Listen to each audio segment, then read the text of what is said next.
Welcome to Stepper Show. We have a great show. We're coming back to you 2022, and we have a great guest. She's amazing. She's a poet. She's a painter. Allie is here today, and oh my God, we're gonna get deep in the conversation about her travels, her art, her entrepreneurship, and her poetry. Ladies and gentlemen, Allie is here.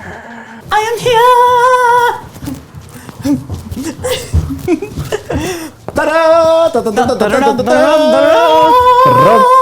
Ali. Ladies and gentlemen, this is your captain speaking. Prepare for takeoff. You're now listening to Stepner Show. We're back for another episode of Stepner Show. Today I have a special guest, another Gemini in the house. Please introduce yourself. Hello, I'm Allie the Gemini. Double trouble. Double trouble coming at you. Thank you for being here. So happy to be here. For listeners who don't know, Allie and I met through our presence here in Los Feliz. We came across each other, crossed paths as artists in this community, and we've been friends ever since. We've been crime partners, sneaking in contraband to the movie theaters, and exchanging artistic endeavors and stories.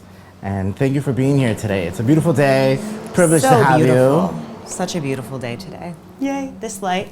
I love it. In addition to being an artist and painter, you're also a poet. That's true. And I've had the pleasure of hearing some of your poetry at dinner, on the fly, as we're walking to the car, you know. Sometimes it just comes out of me, you know? Exactly. So for the listeners who don't know who you are, tell us who you are and what you do. Well, my name's Allie. And I just do what I feel, really, I think, and ultimately. But, you know, that's led me to a lot of places. I'm a painter. I think first I was a career artist as a visual artist. But I always have been a poet, too, on the side. I think that one side of my brain is really analytical and kind of word-oriented, and the other side is very visceral and, like, world-oriented. So I think that those two things have always kind of fueled themselves. But also right now I'm a business owner. Congratulations. Just started recently. Yes. That's right, you're combining show business. Yes. Very excellent. And where'd you grow up? Where are you from? Michigan. Michigan. I know, brr. Hey, so you must be enjoying this California winter. Oh, what winter? Exactly. I love it. Tell us, what are you working on currently? Currently, I'm trying to integrate a little bit more open-ended arts into the west side of Los Angeles, which is a very tricky endeavor, really. But we're working on just making the art more accessible to the public, I'd say, which is fun. And what kind of art are you bringing to the public? Oh, painting classes, kind of like still life drawing classes, plein air classes at the beach, and like live model drawing classes. On Friday, we're going to have a dragon egg making class for the kids. Wow, that's incredible. All kinds. So it's not like you're just making art to satisfy your own self, but you're bringing it to the community. Yeah, my own art is totally separate from my business right now, which is a beautiful thing. It is definitely fueling my inner creative world, but it's so about the external world creatively, at least in my life right now. But it's been really beautiful, yeah. Yeah, this new endeavor totally took me off guard and by surprise, but I felt like it was almost written in my stars to have it happen, because prior to me starting the business, I just took over the business, I should say. I was thinking to myself and amongst a few friends, like, how do we take our own art and make it accessible in a way that it's not just feeding like the self, how to have like a community center where people can come and express themselves and take something away that's internal, not just something external to put on their wall or whatever. And then the opportunity just presented itself to me to take over a community center. So I did that, which is great because my dreams are coming true. I haven't been making as much artwork for myself anymore, but I feel it's just kind of one of those push-pull things where I'm putting a lot of energy into supporting other people's artistic journey. And then because of that, my artistic journey in is deepening. And when I can finally put that out there, I think it's going to be so much richer. That's incredible because you're creating art and you're creating an experience that's both intrinsic and extrinsic. Yeah. And what has been the impact for you seeing those results in the community? Oh my gosh, so much change inward. I think creating a safe space for people to make artwork inside yourself, of which you create in, more open and round and just full of acceptance, because you accept people in their raw state and you see people there and you are people there, and reflecting all of that external internally is just it's just beautiful. You just accept so much humanity by providing that space and knowing that that space is also you. You know what I mean? Yeah, it's like, because you're creating an experience that impacts not only your life, but the life of your students. Absolutely. And how the community receives that, because it's the work that you're doing is actually having a full, deepening, rooted effect. Exactly. Externally and then internally. Correct. It's been beautiful. Yeah, totally different change of pace. And Lifestyle swing, 180, maybe 360, maybe 360 times 2, my math, but it's been beautiful. And as an artist myself, I know that sometimes we struggle to find inspiration, we struggle to keep up with our instruments and our materials, but a lot of artists put the business side on the back burner, or they even delegate it to someone else. How has being a business owner streamlined your workflow as an artist for yourself? Like, what are some of those challenges? I think the challenges about facing the business side of art are really an internal struggle, right? Like, nobody wants to put themselves out there and make a trade. Nobody wants to do that. It's really scary. So I think it's just has built a lot of confidence in myself to know that people want to support you as an artist by supporting your life and, like, you know, giving you things in trade for what you have to give them. So I don't know, I'd say in general, people need to do that and they want to do that. So it's given me more confidence to, like, let that part just happen. And to focus on that is really important, because you kind of start to focus on your own self-worth and value, you know? Oh my God, that's incredible. As you're working as a business owner, entrepreneur, you're being an artist, you're teaching students, what's been some of the artwork that you're still doing for yourself? I've been writing a lot and been doing a lot of, like, graphic portraiture pieces about artists that inspire me. Like, right now I'm making a weird one of Prince. I've been really into Prince lately. The Gemini, Yes. the layers. Exactly. Let's dive into that for a moment. Okay. You know, being a Gemini, as an artist, what do you feel sets us apart from the rest of the zodiac? I think that the Gemini has an insight to both extremes, right? So you make something and then you step away from it and you're like, whoa, who the fuck is that? What is this? Like, you see the extreme other end of it. And then I think, like, that journey back to knowing who created that, why they created it, and whatever, that person being you, it, like, reveals a lot of the middle ground. And I think, like, a lot of the action that needs to change to make it more balanced, you know, because you see the opposite perspective, which I think is sometimes a little bit self-deprecating, right? You, like, step away and you're like, oh, this is hideous, it's horrible. But it's like, no, you're just seeing it from another perspective, and lucky to be seeing it like that, right? Right. The Gemini power. Exactly. Ooh, ooh, ooh. Twinscape. And being a Gemini, being an artist, and the stuff that you're creating stuff about Prince, you're writing more, and how do you channel? What's your work process like? Just to be a little meta, right? Like literal, like you wake up tangible. Like, does it strike like lightning, or is it? It does strike like lightning. Really, when it's pure, it totally strikes like lightning. And usually, like, you know, when you're cozy, like in bed, or really not cozy but in bed, like deeply contemplating something that's been kind of irking you. Like, I think the inspiration seemingly builds, right? Like you're mulling over something, and then eventually there's just like that moment of clarity where it's like, okay, wow, this is exactly what I need to say about this something. But maybe the lightning strike has been like in the storm clouds kind of rumbling for some time. You know what I mean? Yes, and to excavate a little deeper, like what emotional state do you have to be in to be able to create? Oh, I don't know. It depends. Like painting, kind of like a calm, I can't really be worried too much about my practicalities or like the daily grind when I'm painting. I really like to just be in a fluid place. But like the poetry can be any place. Oh my God, I can't. I think it just makes for different poetry, right? Yes, absolutely. And, Yeah. we're going to get to the poetry, I promise.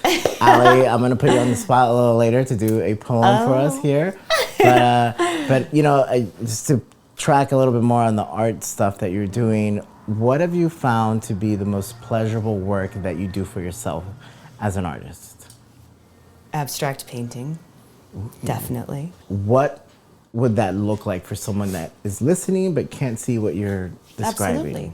There are a few methods that I like to have when making abstract painting. One that I think is the most visually appealing over radio format would be taking a glass plane and then putting a bunch of alcohol-based inks on the plane, and maybe in a cognitive pattern and maybe not, just kind of in a feeling-oriented gestural way, and then lighting that shit on fire. And because it's alcohol-based, the whole plane of glass goes and then all the elements of pigment swirl around and you have no control, and then it eventually burns out in a very safe space outside. And then you can go back to it and kind of manipulate it a little bit if you have a little torch of flame, or you want to put a little bit more alcohol-based ink on that. You can paint like this. Or you can paint sounds so vivid. So fun. I can't wait. No, actually, we should go there. And we should definitely do that. Yeah, can we do a video of that later? Oh my God, yes. Yeah. Not in here, but. Of course.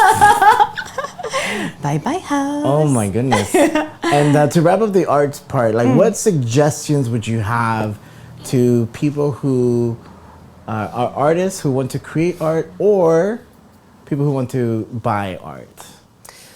I would say just put yourself to buy art, just put yourself in an open environment and don't think about what anybody else is thinking about when you're buying the art. Just buy something that looks and speaks to you. It doesn't really matter if it has a grandeur message or if it costs $1 billion or $5, If you like it, you like it. And then to make art, I think just start making it, see what happens, experiment. And don't worry too much about the end result, really. Just worry about the process of creating it. What pleases you, that will change. I agree with you. There's a filmmaker that I follow and study his work, and he was giving advice to another filmmaker who had success on a particular movie, and then the same concept is sometimes we create things for the end result, and we discover more frustration because we don't find that end result. But I love what you just said, because it reinforces the purity of the experience, is that it's not about the end result, but the experience of creating art. Yeah, and as an artist, you spend months on a piece and then you're done making it, and it's just kind of okay, well, there's my piece.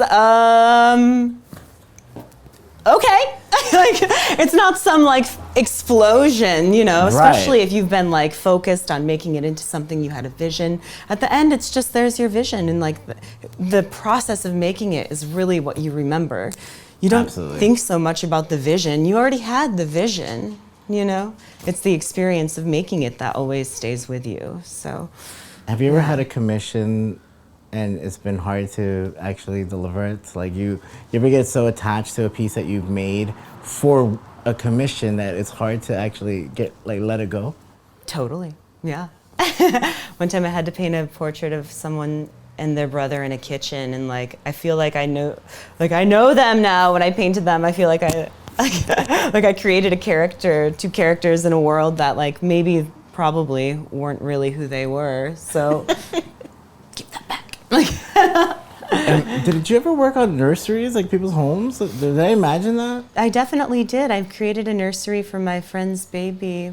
It was so beautiful. His mom actually was struggling and found that coloring in the, you know those like color journals everybody came out with a while ago, like the super detailed adult coloring books? Yes. She found that like doing those like kind of cured her of her melancholy. So he collected all of those, and then I cut them all out and arranged them all around the nursery and like created this huge macrame and like mobile, and oh man, that was so fun. Like painted all this beautiful just strangeness between the images that his mom used to heal her. It was so much great energy going to that room. Oh man, felt awesome. You know, that I think painting directly on walls in your home is a lost art. You know, I feel like, you know, ever since Francisco Goya did it with his black paintings, I feel that it's something that is forgotten. And something that I want to do in this room is paint the ceiling with clouds. Yes. So that way I can always be seeing the sky. Yes. That's something I'm working on. You're mentioning that if you want to be an artist, you just do it. If you want to participate in creation of art, look at the experience and not the end result. Absolutely. And now in hindsight, we've been on this different course in life in these last couple of years. And what have you learned during these last few years, during our current situation, you know, with the pan dulce in the world? And as an artist, what has changed for you? Maybe that even when I disagree with somebody wholeheartedly, like about anything, like critiquing art or anything, like I actually have to listen to them in order to make impact. So even if I don't like art or like somebody's work doesn't speak to me, like I still need to recognize that as somebody's voice, because it's happening. Like without that, without me accepting it, like I would never be able to, I think, make the change appear in my life, in my artwork, that to make it like more, to like make the contrast more profound. Artists or not, we're still human, and if you lead with empathy, yes, you can to have even more empathy than I feel like I'm already drowning in.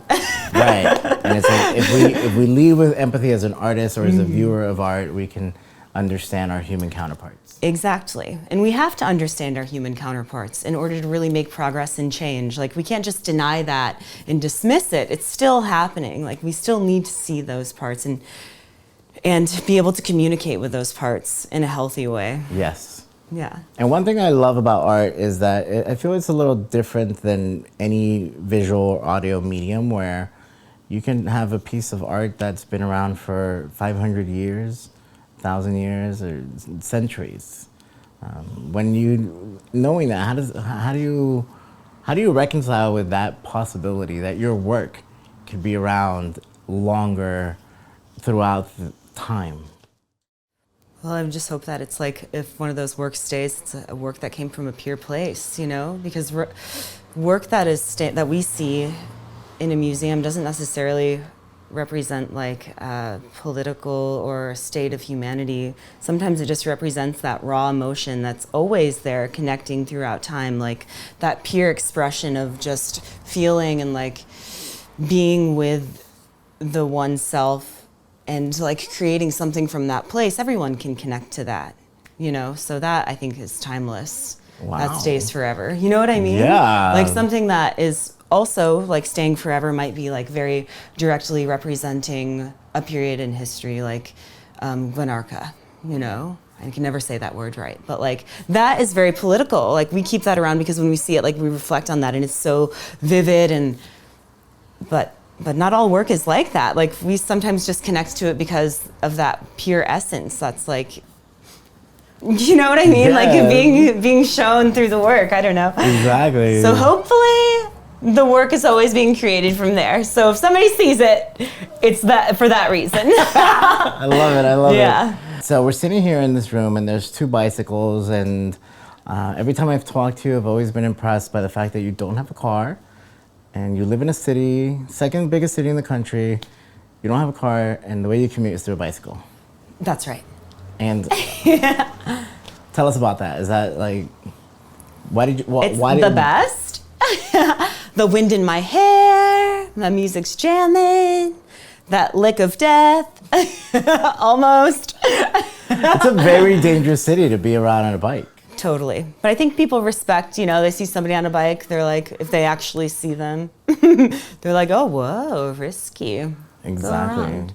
But I really think it's the best way because you get time to think and like no heavy impact on the environment. It's just fun. You save on gas. Save on gas, save on a whole world of ecological impact, really. Right, because all that money you'd be using for maintenance and repairs Yeah. and insurance, you could be using for travel. Yeah. And from what I understand, one time you went on like a South American excursion where you were there for months, a la Yeah. Motorcycle Diaries, or you were like running around on a bicycle. Like, what was your South America experience? Oh, it was wonderful. I flew to Santiago, I brought my bicycle, and then I rode my bike all the way to Tierra del Fuego, which is the tip of South America. So the length of the continent. So like Patagonia, all that area? All that area, oh my God. So wonderful. And what was that experience like? I mean, I feel like it's one of those things that you have to be there to really understand it. Yeah, I mean, it was so beautiful. The energy shifts were so vividly apparent in like the ecological format. You'd be like going in the desert, then all of a sudden it would be like tropical, and then there'd be like fucking huge glacier, and then you'd be like back to the desert, and it'd be like 90 degrees and just crazy shifting and just beautiful. And yeah. what else were you doing down there? Were you also creating work and working as an artist, or? Well, I went there on a vision quest to see the Andean condor because I've always kind of been in love with the Andean condor. It's the biggest bird on Earth. Since I was a girl, I've loved this bird. So I went there solely to see that bird, but I decided, to really travel while I was on my way. And I did see the bird by myself, like sitting on a cliff. The first time by itself also, like this lonely bird, like 13-foot wingspan. And is it only one bird, or is it like different? Well, there are many of them. There are many, but like, right? Yeah, it's not like yeah. you just went to see one bird. Oh my God, right? But it was like a species of bird. Like No, yeah, it's a species, but oh my God, so beautiful. It was amazing, so connective. I like remembered a huge chapter of my life being like 13, sitting on the computer, like Googling all these places I wanted to go to because while I was on the plane, it's funny, I think when you throw travel up in the air, you make no plans, which I never make plans in my travel. It's not my only trip like that. I love making travel on my bike, but on the plane, I met somebody who had property on this little island called Chiloé, which I had totally forgotten about for years until that conversation on the plane. But I was obsessed with this island when I was a kid because that's where like all of their mythological folklore had stemmed from. And they created like all these wooden instruments and like all this just fun, really like heavy cultural stuff like stemmed from that island. And I totally forgot about it. And then I got to go there because I met this character on the plane and like feel the energy and remember being young and like obsessed with wanting to travel and like all this crazy stuff. So even just that's how I started the journey. Like everything on the journey was just so connected. That one was beautiful. Wow, that is amazing. So cool. And like you were there for months, right? Like was it 3, like yeah. 3? Wow. All through their summer and our winter. That is incredible. That is incredible. Yeah. And what was that like? Looking back, what was like your most favorite thing that you discovered there that you weren't expecting?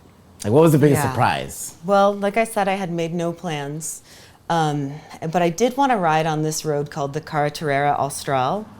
Can't say that right either, because it connects 17 cities that are otherwise not connected at all to any other cities. It's just like this one passageway through Chile. And while I was on that road, every one of these little cities was having their summer fiesta. So they were cooking meat and giving away free booze to everybody in the city and like having huge dances every night. And I swear to God, every time I got into another little city, their party was just beginning. So I like, it was amazing. So there was just like free meat, the best meat ever. Wow, like, yeah. And like so Argentina, archaic. It was. That is incredible. They're teaching me all their dances. I bet like on a trip like that, it totally shows you a different side of humanity. Yeah, definitely. They were so accepting of me, obviously knowing that I had no plan. I think they knew. I couldn't speak their language at all. I can't speak Spanish very well, you know?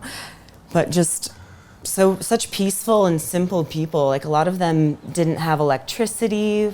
Maybe they'd only have electricity between like 12 and 5. But like some of them would only have electricity between 12 and 5 and they'd have like a fucking 5G cell phone tower. What? Like just really weird stuff going on. But even though you don't speak Spanish, I feel like you speak other languages, like physical, bicycle language. Oh my gosh. That's universal. Art is universal. And even though we didn't speak the same language, I feel like we talked about a lot of things, you know? when you came back, what was that like re-entry into this world after being in South America for months? You know, shocking, I guess. Yeah. Nice, yes, I believe it. Yeah. And one step slower. I don't know. you know, you and I've had the pleasure of hanging out, going out to dinner, going to movies, and every time we hang out, I always get to hear some of your poetry. And the way that you do poetry is incendiary for me. That nice. I am compelled to bring you here and privileged so that other people can hear the goods and what you got. Oh, the goods. So is there anything you can riff for us on the spot? In this moment? On in the this spot? Moment? Only love poems. Love is great. But I only talk about what I know. Cool. Okay, let me try to remember. I wrote it on a rainy day, one of those rare ones in LA, about a love past. Let me try to remember. Okay. Well, I'm sitting up in bed again, listening to a crying sky, watching the water snake my windows and blur the passerby, the shapes yearning and learning like truth they collide. Missing the shape of you, baby, so easily wrapped around mine. And I remember how we ran together like rain rolling easily off my back, seamlessly sugared like smack, smack, crack, honey tracks, but not lost in what we lack. And I remember you reading to me, baby, and reading the lines of your face. I'm draped in lace and lonely, baby, kicking up words about my place, waiting for some vision trick, some maybe, to save my bed from all this space. That's amazing. Love. I got one called Berserk. Ooh. To share or not to share my work makes me feel berserk. Unsure how people will value what I have to say, so I sit at a creative toll booth unwilling to pay to go from here to there because I'm scared, knowing it's not fair to hold my creativity hostage, even for myself. So I continue to put it on the shelf, never to be seen, never to be heard, until it's unearthed by the archaeologists of the arts, whether I'm alive here and now or after I depart. You see, I wasn't born an artist, but a creative creature is what I became to overcome the suffering and pain and bring smiles to many faces and travel to many places. So please, please share your work. Let it bloom, let it bloom, let it bloom. For me, it happens in June. Oh, love it! And I do love the spring. Yes. Oh, man. Oh my God. Thank you for being here today. This has been amazing. Oh, any other little lyrical things you want to throw down, or where can people go and see some of your work? Like, do you perform live, or do you? I do perform live sometimes. Oh God, I can't even remember what it's called. It's like on Fairfax. Do you know what I'm talking about? It's like the green. Yes. What is I perform that there too. I called? perform there Tuesday nights. Yeah. We should go. Let's do it. Yeah, that sounds rad. I can't remember what it's called, but See you there. Yep. We'll put a link right here. Exactly. Oh my God. yeah. I know what you're talking about. Yeah. I perform there too. And where can people follow you if you want people to follow your work, your art, your poetry? Well, my art is on display at the Hive Gallery downtown on 7th and Spring, which is an amazing gallery. Everyone should go there. Wow, I'm down there a lot. I'm What? gonna have to At the go. Hive? No, I'm down on Spring and 7th a Oh my lot, so I'm gonna have to go gosh. there. It's so beautiful. Is it in still there. up? Your work's still up? Yeah, totally. I have a booth there all the time, like a little exhibition space. And then, I mean, if you wanted to come and create art in my studio, you could at Paint Lab in Santa Monica. I would love to. I'll bring my niece. I'll bring my dog. Yeah, You know? it's a really nice vibe. We have a great outdoor place. You can paint outside, and it's good there. Otherwise, I don't know. Find me in my kitchen, where I almost always am. Yes. Like, I don't know. Oh my goodness, that's incredible. Yeah. Yo, you have such great stories, and I'm happy to be part of it with our contraband experience. Sneaky geeky. We have a foolproof funny. method of how to sneak in contraband to the movie theater, even when you have hot, smelly, good tacos coming best out of your tacos. pockets. Oh, speaking of food, Pouring out. Yes, my pockets. exactly. I'm glad you've been able to reunite with Lola. Lola, go say hi to Allie. Hi, baby. Go say hi. All right, so to close things out, it's been a long time since I've seen you, and I'm really happy that you're here. Like, your energy is, that Gemini power that you have is always so, infectious. It's like, oh my God, it's like you light up like every part of all my neurons just fire at the same time when you're in here. And I'm so thrilled that you've been able to be here today. Oh, me too. Any last closing comments that you'd like to contribute to this conversation, or any listeners in creating art, poetry, or bicycling? I think just try and don't let that inner voice that says, why am I doing this right? Get in the way. That fear-driven space. It's no good. Creates no light. Exactly. It's a beautiful day in LA, and what are some of your favorite things here in the city that has allowed you to thrive as an artist? Oh my God, the sunshine, the concerts, the tacos. Yes. I don't know, it's a lot, really. I do find it funny that most of the time, every time we hang out, we never actually paint together. I think that should change. But we always exchange poetry, and we always dive in for food. I know. We eat well when we're together. Yeah. As we should always. Exactly. So, I'm ready for lunch. How are you feeling for lunch? I'm feeling ready. Exactly. Well, thank you for being here. Oh, thank you for having me. It's been so fun. Thank you for listening to Stebner Show. For all our goodies, log on to StebnerShow.com. Follow us on social media at Stebner Show. But if you want to go old school and use a email, hit us up at look@StebnerShow.com.